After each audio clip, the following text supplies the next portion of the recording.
Ինչ անել, եթե երեխան կրկնում է վատ բառեր։ Դիմեք ձեր ընտանիքի մշակույթին և ավանդույթներին։ Ինչպես է ընդունված ձեր մոտ արտահայտել բացասական զգացմունքներն ու գնահատականը, և ինչպես ընդունված չէ։ Բերեք օրինակներ։ Օրինակ, քո ձեռքերը ծուռ են ասելու փոխարեն, ինձ դուր չեկավ, թե ինչպես լուսանկարեցիր ինձ։ Փորձիր նորից։ Բացատրեք նրան, որ բոլոր բառերն ու արտահայտությունները չի կարելի ազատորեն ասել ուրիշ մարդկանց, որ գոյություն ունի բառերի մի խումբ, այսինքն հայհոյանքներ, որոնք շատ մեծ ուժ և նշանակություն ունեն և կարող են իսկապես վիրավորել մարդուն։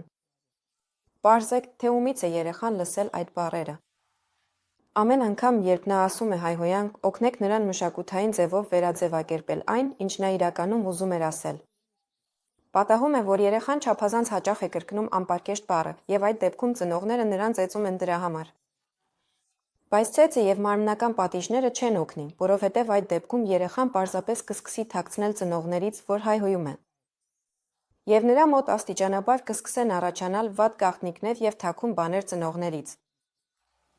Հնարավոր չէ մեկուսացնել երեխային խոսքի ցածր մշակույթից, բայց դուք կարող եք նրան սովորեցնել ընտրություն կատարել ավելի նուրբ և կիրթ հաղորդակցության ձևերի օգտին։